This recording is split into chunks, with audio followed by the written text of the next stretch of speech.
welcome to another Blackjack Dave video and moving forward your journey to being a better Blackjack player and AP player.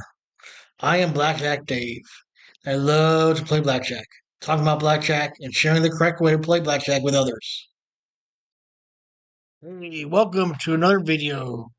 This video, we're going to recap for our practice sessions and just make sure we're doing the best way to count the cards in the correct order and to give you some tricks.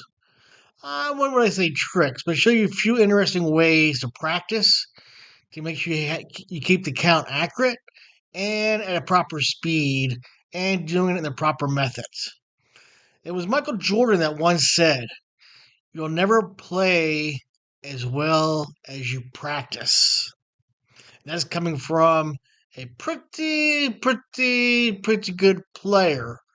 So I'm trying to say here is you're never going to count quicker or better in practice. At the casino than you do in practice.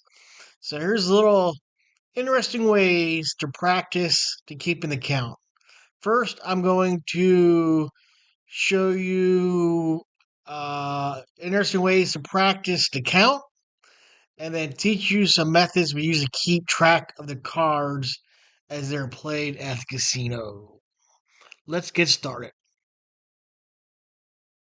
I included the links to the two previous videos I was referring to in my beginning comments. The first link takes you to part 1. The second part takes you to part 2. And I would either watch this video before those or after that one to really make it all come together. All right, now we came to the point where we know the value of each card, meaning a 2 through 6 is worth 1 point. 7, 8, 9 is worth 0, and then the picture cards or 10 are a -1. And that's fine for counting, but if you want to get any real speed, one trick is, in the card counting business, is the ability to count cards not cars, in pairs. For example, with enough practice, you'll see a hand of a queen and jack as both a value of 20 and D2 or M2. This will give you this ability will allow you to bring your speed to a much higher level as you're counting. Let's look at some examples. All right, looking at these cards here, we can see we got an ace and a king. You could do those individually and say D1 plus another -1 is D2, or just look at those and say D2. Next one, jack and a 10, D2. Next one, D1, and then D1 again. So again, D2, D2, D1, D1. It's a much more efficient way and a little trick at card counting, which will make your speed and, believe it or not, your accuracy better as well. All right, some more practice for you. We got this one here. Looks like 0 to me. A -1 and a 1 makes that 0. We got 1 because 7 is nothing.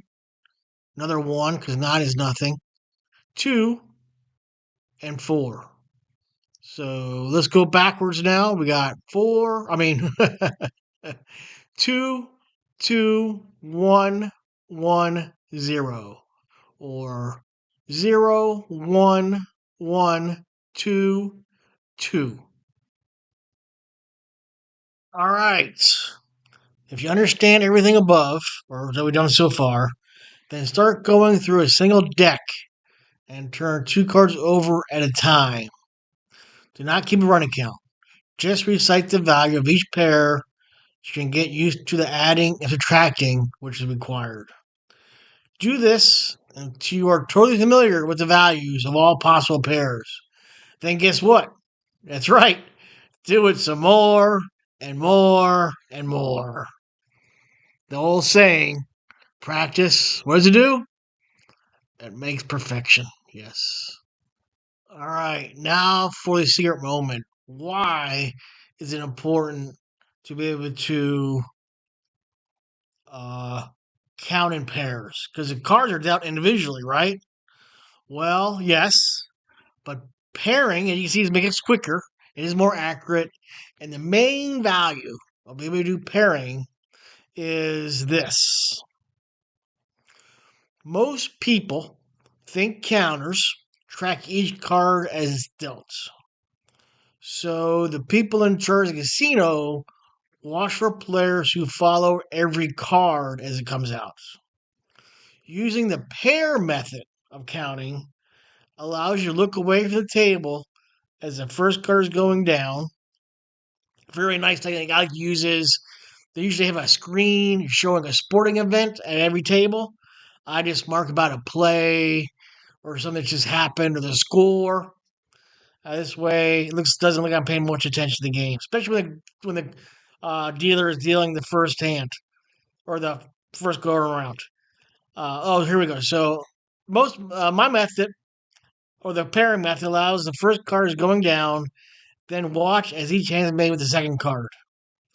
That looks like a lot more natural since most players are interested in seeing are, uh, what hands other people get. So what am I talking about? Let's take a look here. Here I got this screen. Let's see if I can make it a little bigger. There we go. So you want to start right as the dealer is putting down the second card. So you put the second card here, you look here and you say, oh, that's a 1. Now we're at 0. Now we're still at 0. Now we're at D2. And then look to what the uh, dealer has. Some dealers put the first card down like that and then put the card on top. Others flip it up. I played 2 different plays and they do it 2 different ways. So always start with first base after this card is down. If you want to wait till it's all done, you can. But I usually wait so the dealer puts this card down, this card down, this card down, this card down. I'm not looking. As soon as he puts this card down, I'm looking at the table again and saying 1, 0, 0, D2. And if you follow these little tricks or tips, your card counting will be more accurate and you will not have a dealer that you cannot keep track of. So again, thanks for watching. Subscribe if you haven't. Feel free to leave some comments, or if you got a question about blackjack, just leave in the comment section. I love to see it, read it, and respond. Until the next video, may have many blackjacks come your way.